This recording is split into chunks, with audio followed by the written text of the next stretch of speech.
Hi, I'm going to talk about growing pawpaw from seeds, Paw. And pawpaw is a subtropical fruit, I think. It's pretty sweet. I like sweet fruit. And people taste it before says it tastes like a banana. But I had never tasted it because you can't buy them from a supermarket. And so I decided to grow them myself. So this is the seeds. And also, yeah, pawpaw is very a little bit more cold hardy than the real tropical fruit, like a mango or dragon fruit. So they can stand a little bit freezing time in the winter time.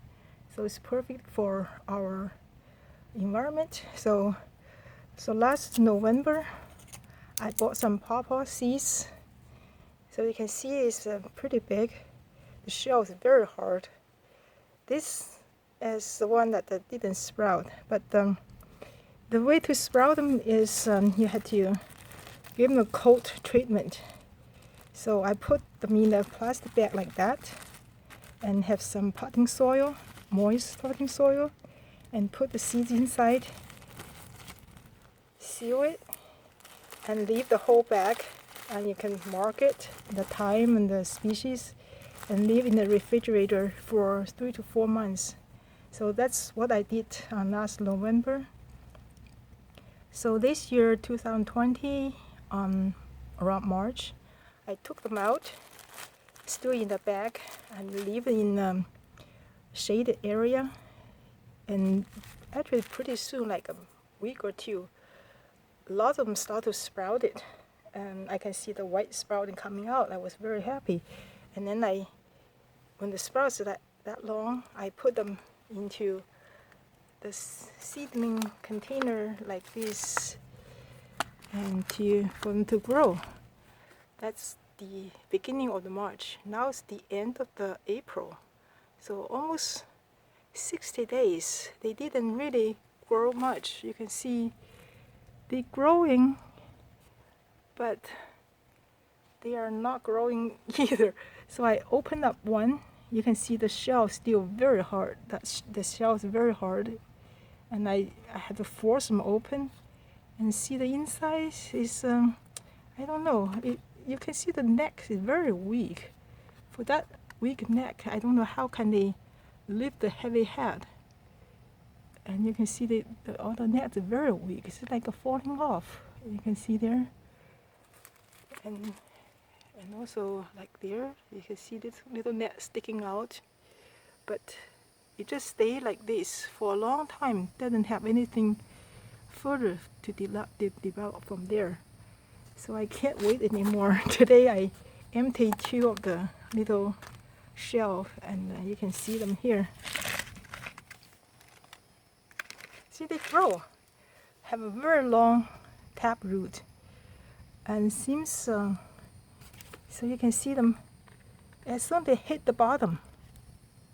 See, they hit the bottom of the container, they will just stop growing. I read it. I googled the pawpaw tree growing. They says they are very hard to transplant because of the long tap roots. And I think this time the tap roots is the one stop them from further develop because they probably don't like to bend on tap root or something. So I decided to take some of this out and put it in a deeper container so they have more room to grow. And what I did is I use a very big containers like this. They have almost like a foot long length, and I don't want to have one pot in one seed, so I divided the pot into several small small corners. I put each corner a seed, so when the seeds grow up, I can easily separate the roots for transplant. You can see this one's already coming out. It's pretty good. So they have a long way to go. So they have you can grow very healthy long roots to support the net, to lift the heavy head. I think that's maybe a better way to sprout them. So I'm going to put this one into some bigger container too, maybe these two container, and to see if they make any difference between a shallow container, mid-size shallow container, and a really deep container. You see which one have a healthy seedlings. So so this is my first recording. I'm going to just stop here, and I'll report to you later on to see which one is better. All right, thank you for watching. Bye.